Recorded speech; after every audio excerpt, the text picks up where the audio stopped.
Hey, my name is Jennifer Howard. I'm the owner of Facets Relational Care, and today I'm going to be doing a video called How to Make It Work with Enneagram Type 6, which, if you follow my videos, you know is my own Enneagram number. So basically, I'm just going to tell you how to be my best friend, I guess.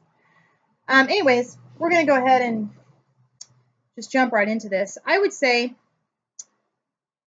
first of all, if you're in a relationship with a 6, and I don't care what type of relationship, if it's your father, your mother, sister, brother, coworker, boss, subordinate, husband, wife, girlfriend, boyfriend, I don't care. This is what you need to know. Look, we overthink pretty much everything, and we're pretty good at doing this worst case scenario thinking, right? The smallest things in the entire world become the biggest things in the entire world. We overthink everything, we overreact. And one of the things that I have found really frustrating as a 6, and I think other 6s find this frustrating as well, I cannot stand when I am worried about something and I'm overanalyzing it. I get that. I cannot stand when somebody gives me what I like to call the walk it off answer, which is basically if I come to you and I say, oh, I'm really concerned about, I think my check's going to be short this week. I'm really concerned about what I'm going to do with my money next week. Like, what if this bill comes in next week and it comes in earlier? Or what if the electric bill is more than I'm prepared to pay, or blah, blah, blah, blah, blah. If your answer to me is anything like, no, don't worry about it, it'll be okay, you can figure it out, when you get there. That to me, in essence, what I just heard is I just heard you say, walk it off.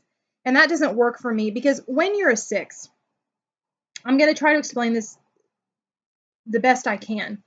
That's almost the scariest thing that you could say, because my first thought when I hear you give me what I would consider to be a very flippant answer to something that in my mind is a very serious concern, I now begin to question how trustworthy you are as a person, because I'm thinking you aren't even, and I don't mean this in a mean way, these are just the only words that I have, but I'll think something along the lines of, I can't trust this person to help me with this problem because they don't even realize the severity of the problem. They think that that answer was a sufficient answer, which means they must think this problem is a smaller problem than it actually is.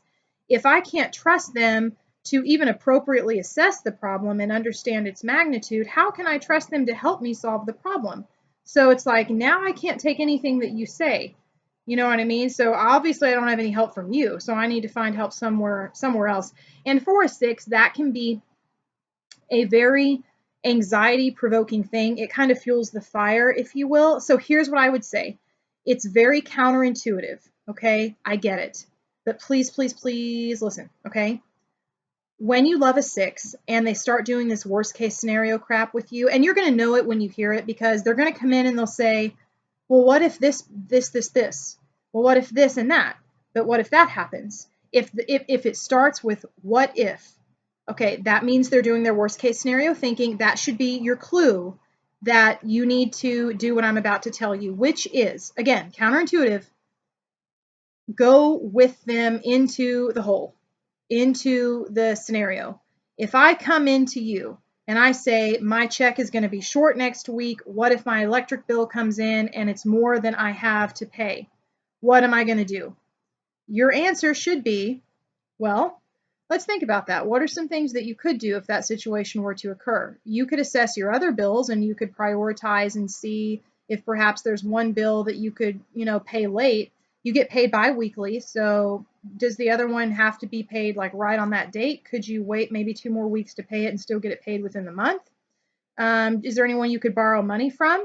You've got some, books and some DVDs here that you haven't watched or read in a few years. Why don't you take those up to the half price, store and try and sell them there and see if you can get some money to help cover, maybe any more that you have. Do you see the difference? What you're doing is you're acknowledging that this is something that is upsetting to me, something that I'm worried about, and you're helping me think through the different scenarios.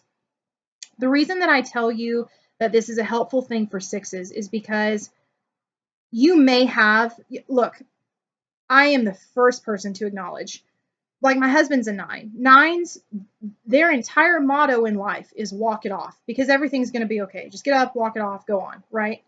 And so his style of handling problems often causes more anxiety in me because in my mind, his style of handling problems isn't handling problems. However, again, I'm going to be the first person to acknowledge that, you know what, sometimes my husband's right. Sometimes I overthink things and I'm giving things too much real estate in my mind. Sometimes in life, you can't plan it. You have to wait and see what happens, and you have to just walk it off. Just do what you have to do and go on. You don't always have to have the answer. It's going to be okay. He's 100% right. It's not going to kill me. Like, no one is going to die if I don't have the money to pay all of my bills one week. I'll figure out how to solve that problem, and I'm going to go on. And 10 years from now, when I look back on my life, I'm not even going to remember that situation happened. It's not a big deal. So when you say things like that to a 6, I don't think you're wrong. Okay. I'm not telling you you're wrong. But what I am telling you is that until you go down the rabbit hole with them, they can't hear you. They don't hear that you're right. All that they do is see someone who, in their mind, is not intelligent enough to even realize the severity of the problem at hand, which then means that you could be a potential threat. Because if someone doesn't realize how severe a problem is, that means they're not going to do what they need to do to handle it. So now it's like I can't rely on you. In fact, not only can I not rely on you to help me, I have to keep an eye on you because you may be doing things to make it worse because you don't understand how bad it is. Does that make sense? I call it rabbit hole thinking for a reason. It's very much like going down the rabbit hole and only God knows what you're going to find when you get there. But again, my husband can get through to me, or anybody who's talking to me can get through to me when they walk through these scenarios that I come up with. I'll come in and say, well, what if this happens? And if you know how to handle a 6, you'll say, what if that happens? What could you do? And then I'll throw an idea out. Well, I mean, I guess I could do this. What do you think? Yeah, you could do that. You could also do this too. Oh yeah, that's good. I could also do that. That's a good idea. You know what I mean? And so then I start to trust you. I'm like, you've recognized what is in my mind the magnitude of the situation. In other words, you validated my perspective. Whether or not you agree with it, you validated it, which is good. You should do that because everybody's perspective is valid to them and it deserves validation, even if you don't agree. So you validated my perspective, which has made me trust you. So now I want to hear what you have to say. And now I'm going to give you space to give me the walk it off answer. Go through the scenarios with me. My best friend, who's a 5 on the Enneagram, has learned how to do this with me. She's fantastic. She's the number one person that I would go to with any problems because she has never, ever, ever, ever, God bless her, said to me, "Oh, it'll be okay. Don't worry about it. I'm sure it'll all turn out okay." She never says that. I go to her and I say, "So this is what's wrong. I'm just kind of worried because I'm thinking like what if this happens, and then I can't handle that. Like what if that happens?" And she'll say, "Well, what if it does happen? Like what could you do? What are some options that you have?" And I'll tell her the things that I can come up with. And then she'll come up with some options and we'll talk about all those and then it's like she gets around to saying, "Okay, so now we've got all those options. Is there really anything that you can do about it now anyway?" And I'll say, "Well, no, I guess not right now." And she'll say, "Okay, so, I mean, there's no sense in worrying today, right? All you're doing by worrying is decreasing your quality of life. You want to have a happy life, and you can't do that if you spend all of your time being anxious about things that you can't predict and can't control. So you've come up with all of the possible scenarios. You know what you're going to do if they happen. So let's, write those down, notate those somewhere, and then just enjoy today while you have it. The problem that you're worrying about may not even happen." And she's right. And I'm in a place where I can hear that because she went down the rabbit hole with me. I made that my first point in this video because I have noticed that a lot of people, when they're interacting with other 6s, I'll overhear. I have people in my life that I know that are 6s, and I'll overhear them, talking about their problems or their concerns with other people. And it's almost painful for me to listen. I mean, I'm hurting for these 6s because I'm hearing people who are well-intentioned, but they just don't understand the psychology of the person they're talking to. People like 1s who want to say, well, this is exactly what you should do and what you shouldn't do. And if you do what you shouldn't do, you have no one to blame but yourself. And so you deserve whatever happens to you. And it's don't say that. Don't do it. Then you have people like 2s that are just so desperate to help. and they want to encourage you, and 2s can sometimes give the walk it off answer, and that's not always necessarily helpful, you know what I mean? And anyways, and then you have the, like the 8s, for example, and the 8s are just like, this is what you have to do. You want to do it? Okay, well, if you're not going to do it, I don't want to sit here and listen to you whine. I don't have time for this. I told you what to do it or don't. I don't care. I have to go. You know what I mean? And that's not helpful either. So anyways, I wanted that to be my first point because I have found that most people don't understand that, and you have to understand that. It is so incredibly crucial. If you want a 6 to hear you, I'm sorry, you kind of have to go down the rabbit hole with them. I mean, you just do. They're not going to hear you otherwise. You're talking to a brick wall otherwise. You just are. So the next point I would want to say is affirm for them. This is the same point I've made, I think, with all numbers so far. Affirmation and encouragement. It's important. Again, what you affirm and encourage in each different Enneagram type is just different for the different Enneagram types, right? So 6s, you need to know, do not trust themselves. They don't trust anybody for that matter, but in a moment of crisis, I can tell you that my tendency is going to be to trust somebody else over trusting myself.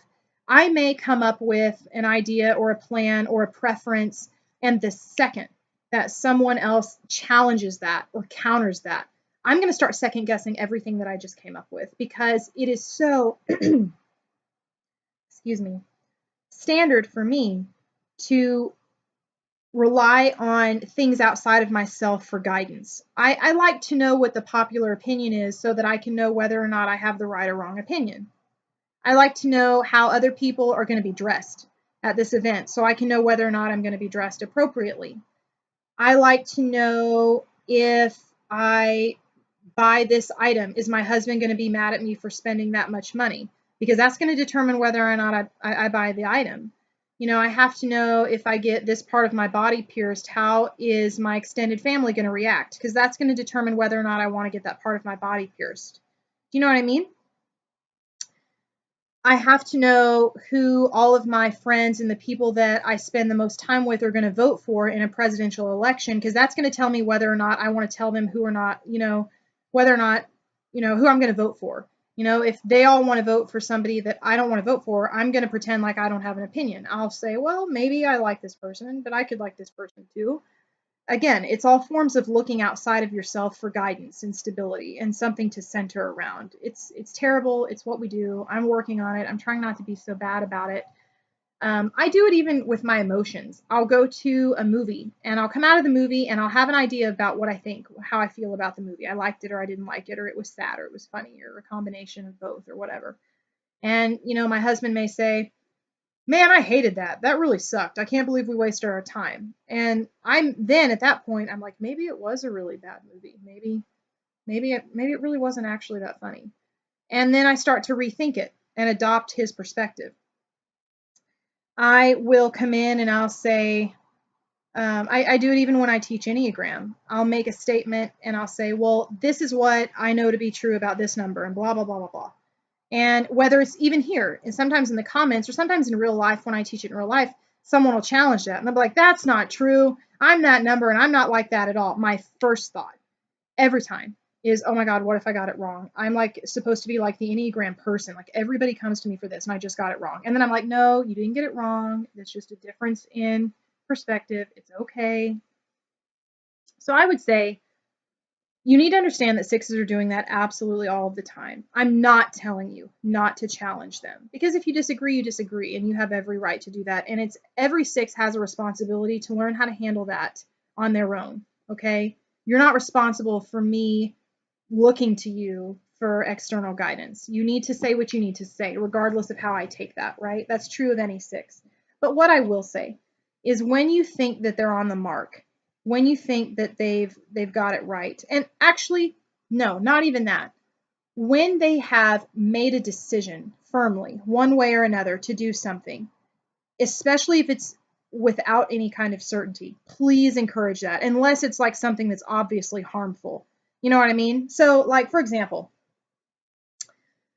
I had recently an interesting predicament come up where I got the opportunity to go and interview for the job of a lifetime. I still technically haven't got it yet. I'm in the interview process. It's a pediatric therapy job, which would be at a clinic. It would be fantastic to like psychological therapy. So I'm still in the interview process for that job, but the interview process and the training that's required to take that job was so strenuous and so intense that it meant that I would have to quit all of the other part-time jobs that I had that I was using to bring money in while I do FRC, because this is not yet a consistent enough job to provide me with stable income. So I do other things on the side to pull in income. Anyways, long story short, I had an opportunity to take this job, but again, the training was so strenuous that it was interfering with the schedule for the job that I had on the side. And I thought, I'm at this crossroads really where I have to decide whether or not I am going to take this this job. The interview process is so long. It'll be maybe another month before I can even qualify to go take the state exam to get licensed. You know what I mean? And I may not even pass the exam. How do I know? I don't know. So anyways, I'm quitting this job. I'm giving up a form of income, maybe, if that's what I choose to do. Or I could not pursue this job and stick with what I'm doing right now, which I know for sure is going to bring me money. It's not a lot, but it's better than nothing. This job, by the way, if I got it, would pay me more money than I've ever made in my life. It would be great money, great money. But anyways, so as a 6, I'm kind of in this place where I'm vacillating between both options. I know what I want to do, which is I want to pursue this job opportunity that's come up, but I also know that I'm scared because my family relies on the income that I bring in, and if I'm not bringing in that income, guys, we don't pay our bills. My husband does not make enough money by himself to support our family, okay? So that would mean we would have to live off what we had in savings, which is a couple of thousand, and that's not much considering that rent is like $1,000 a month or however much it is. So I'm weighing all of these different situations in my head, and I had to make a decision. And I am so proud of my husband because he handled this situation like the best possible way that he could. He did not tell me what I should or shouldn't do. He said it was my decision, which is good because if you're in a relationship with a 6, you have to know in a situation like that, the first thing that they're going to do is come to you and ask you what you want them to do. It's the first thing I did. When I found out that that job opportunity had been made available to me, I went to my husband and I said, "What do you want me to do?" And he asked me, "Well, what do you want to do?" And so I know what I want to do, but what I want to do puts us in a very dangerous place. And he said to me something that he has never said to me before, and I'm really proud of him because he's growing and he's learning how to handle me in a healthy way as a 6. He said to me, I can't make this decision for you. It's your life and it's your decision. I want you to do what you want to do. If you think that this is a job that you're going to like and you want to pursue it, then, quit your job and pursue this other one. We'll figure out how to make the money work. We'll handle it on a day-by-day basis. We don't have to have all those answers now, but I want you to do what you want to do. And he went through kind of this long spiel, and at the end of all of that, he said to me, whatever it is that you decide to do, no matter what situation it puts us in, if we run out of money, if we can't pay the rent, whatever happens, I support the decision that you make because I want you to be happy. So just decide what's right for you. And the reason that it's so important that you approach the 6 that you're in a relationship that way is because this is how you affirm and encourage. What you're doing is you're teaching them that they don't have to have all the answers. And if you've been in a relationship with a 6 for any length of time, you're going to know that they need to have like certainties.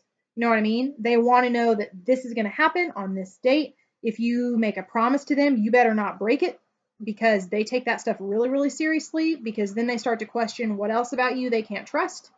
They're always on the lookout for inconsistencies because inconsistencies for a 6 are a sign of potential danger. We want to avoid all that, right? So you're teaching them that they can make decisions in the face of uncertainty, in the face sometimes of inconsistency. You're teaching them to rely on their own internal guidance, okay? And that's different for each 6, you know what I mean? You're teaching them that it doesn't matter if they get it right or if they get it wrong. It doesn't matter if something bad happens because of the decision that they made. The point is that they need to learn how to be decisive, and they need to learn that they can make a decision, be accountable for the decision, regardless of the consequences being good or bad, and that whatever those consequences are, especially if they're bad, they can survive those consequences because they're intelligent enough to come up with ways to maneuver around them and get through it. You're not going to do anything that's going to kill you, and very, very rarely, are you going to do something that kills you. You know what I mean? Or significantly harms you. I mean, at most in life, we make decisions that get ourselves in situations that are uncomfortable, okay? But so I would say if you're in a relationship with a 6, that's what you could do genuinely to help them. Anytime that they are in a situation where they have to make a decision, don't just give them right away what you think they should think or what you think they should do. Try to affirm their own inner guidance. Try to draw that out of them. It's helpful to me when I go to my husband and I say, hey, I'm thinking about doing this, but I'm not sure. What do you think? It's helpful to me when he says, well, I don't know. What do you think about it? Have you weighed out the pros and cons? And then I can say, yes, if I have, no, if I haven't. And, if I say yes, he may say, okay, well, what are the pros and cons you've come up with so far? And I can give them to him. And he can say, yeah, I can see how, that thing would definitely be a pro. You might also consider that this could be a pro too. Your cons make a lot of sense too. I guess it could kind of go either way. It's just whatever you want to do. That is the best answer that you can give me. It's uncomfortable at first because you didn't really give me any guidance. And again, as a 6, I'm looking for guidance. But just like with all of the other numbers, I told you guys, be present, but don't enable. So you can't necessarily just come out and tell me what you think I ought to do, because for a 6, that's enabling them, because they were coming to you to get some other direction so that they can make a decision that you tell them to make, so that if it bombs out and it goes bad, they can blame you and they can play the victim, and they don't have to be responsible or feel guilty for their life being however it is. That's not healthy. So affirm them and encourage them. And when they make those decisions, tell them, I'm really proud of you for making that decision and sticking to it. I know this has been really hard for you, and I know it's scary, and I know you've been anxious about it, but you've stuck to your guns even when you've been met with opposition, and even when other people have told you it was a bad idea. And I'm really, really proud of you because you're putting yourself first. Stuff like that. I mean, say it constantly. When you notice them doing that, when you notice them following their own inner guidance, call them out on it, and show them, hey, you're doing this, and look at you. You're surviving. In some cases, you're thriving. Things are getting better. Things are changing. And if they're not, you're learning from it and you're moving on and you're fine. You didn't really need all of our opinions anyway. You can do this. You're all on your own. So look for ways that you can affirm that.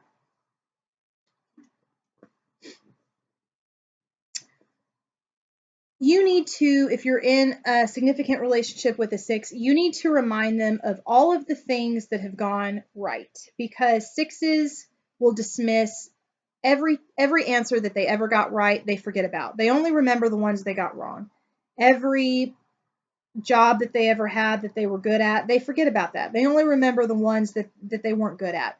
Anytime, and they're doing it with you, by the way. This applies to relationships. Anytime that you treated them well, or you gave them what they wanted, or whatever, anytime the relationship was really, really good, please believe they will forget about that, especially when times get hard. They can pull up for you lickety split a list of like the top 20 things that you've done in the past 20 minutes that have pissed them off or whatever. But ask a 6 to give you maybe the top 20 things that you've done just in the past year or something, the top 20 things that you do on a regular basis that they really like.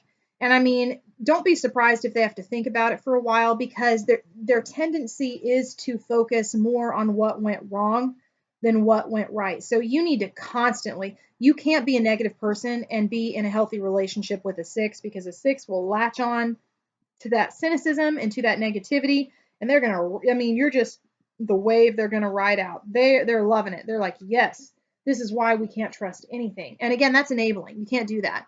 I'll give you an example from my own life. I have found in my relationship with God, I am really, really quick to come up with all of the times where I asked him for something or I prayed for something and it didn't turn out the way that I wanted it to. But it occurred to me one day, there's a whole lot of times where I pray about something and I ask God for something and he gives me exactly what I want, or he gives me something better than what I wanted. I think about, I thought about all of the different situations that I've been in that um, they just turned out so much better than I thought they were going to, because God worked things out for me that I couldn't work out for myself. And so I don't know, I thought about it and I'm like, why is it then that I have such a hard time trusting God? Just his track record has been one of being a very faithful, honest, loving person. So why is it that I always act like God's not listening to me? That doesn't even compute. My experiences have been completely opposite. And it's because I'm so quick to remember all of the times that it didn't work out the way I wanted. And those are all my reasons why I can't trust God now. You see what I'm saying? That's a very six-ish perspective. And I've had to wrestle with that just in my relationship with God. But it applies to my relationship with my husband and all of the other people in my life as well. So that's another point.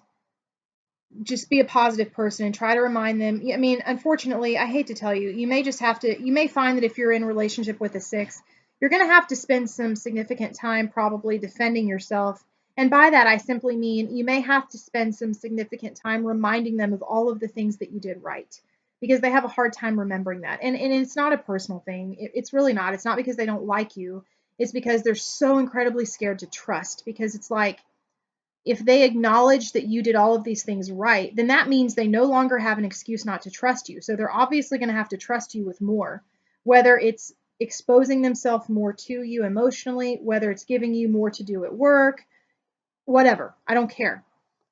It means they're going to have to trust you with more. And it's like, what if they trust you with more and then you fail and you turn out to be like a shisty bastard, or you just turn out to be incompetent? Like maybe you can't do what they're trusting you to do, or maybe you can't handle what they're about to tell you about themselves. And then they get hurt. You know what I mean? And then it's going to be like, I knew all along I shouldn't have done that, and I didn't listen to myself. And then they're going to be mad, at themselves for not listening to themselves. And this type of stuff that goes on in a 6's head. So I'm just telling you. So unfortunately, you have to keep reminding them, this is what I did right. This is what I did right. This is what I did right. Even if you do screw up and you do something wrong, please listen. Please hear this. Please take this away from this video. If you are in a relationship with a 6 and you know you did something wrong, you need to go to them and apologize. Do not wait for them to confront you. You need to confront them, and here's why. They already assume that you don't care. If you've done something wrong and you've hurt them, or you were irresponsible with something after you said you were going to do it this way and you didn't, whatever. However you've wronged them, they already assume, well, they don't care about me. They're irresponsible. That's it. They're not even going to be responsible enough to own up to what they've done. This is the kind of stuff that 6s are thinking. They're just going to assume the absolute worst about you. When you go and you initiate it and you come to them and you say, hey, you know what? I think that I did this, and I could kind of tell maybe it made you feel that way. And even if it didn't, I realized that what I did was wrong and my intentions were wrong. And I want to come to you and apologize for that and ask you to forgive me. Right there, listen to me. I'm a 6, and I'm telling you, if you come to me and you do that, if you come to me before I go to you about what you did that's wrong, my first thought is, wow, this is like a really trustworthy person. They're honest, they're willing to own up to their mistakes. I feel like I can trust what they tell me, because they're obviously not afraid to admit. A lot of people don't want to apologize because it's like admitting fault. Think about, if you're in a car accident with somebody, they always tell you, whatever you do, don't say I'm sorry. Don't say, I didn't see you there. This is my fault. Whatever you do, we try not to say those things because we're so scared to admit fault, because we're scared if we admit fault, people are just going to start throwing all of this stuff onto us, and we're going to be attacked and antagonized, and punished for things. And so we want to avoid that. So we don't admit fault. We're kind of in this place, I think, in our society anyway, where it's just common for us to just, hopefully they didn't notice I did something wrong. I'm just going to pretend like I didn't do it. And if no one says anything to me, I'm going to let it go, because I don't want to draw negative attention to myself and put myself in trouble when I don't have to be. And to a 6, that's really shisty shit. Even though we're doing it too, we are the first people that are doing that, actually, because we are terrified of having the hammer come down on us. But at the same time, we really want you to come to us and say, hey, I know I did this wrong. I'm just telling you I'm a 6. And if you come to me and say, hey, I know I did this wrong. I know it wasn't right. I shouldn't have done it. I will trust you with my secrets. I will trust you with if I have a problem and I don't feel like I can handle it, I'll trust you. I'll trust you with large amounts of money, because that tells me that you are not afraid to admit when you're being transparent. You're not hiding anything from me, right? So I feel like I can trust you. You're obviously not afraid to hide the parts of you that most other people are trying to hide, right? So, anyways, if you're in a relationship with a 6, it's going to be really, really helpful if you can go and apologize to them. Again, even if they haven't said anything to you, if you just suspect that maybe you hurt them, or maybe you lost their trust, or if you know that you did something that you said you wouldn't do, or if you know that you didn't do something that you said you would do, just straight away, just go to them, bite the bullet. I'm sorry. They're really much more gracious when you go about it this way than if they have to confront you. Then it can get just stupid, nasty, because we go crazy sometimes. But anyways, those are a couple of thoughts that I have for Enneagram type 6, because I am a 6, and I know that those are things that really help me when I'm in relationship with people. They're things that I wish that everybody offered me all of the time, because it would just make it easier for me, I think, to open up and relate to other people. It would make me feel safe, and it would make me want to engage more thoroughly in relationships, which is hard for me. I'm always kind of like suspicious of relationships. It takes a long time for me to trust a relationship, you know what I mean, to the point where I feel like I can start giving parts of myself to it. I watch things for a long time to try to figure out which way they're going to go. And when I get the behaviors that I just told you guys about, it is amazing to me how quickly I can just be in relationship with people. You know what I mean? I'm so much more willing to open up and trust so much faster than I would have otherwise. So anyways, those are just my thoughts. So you know the drill. Questions, comments, below. Thanks.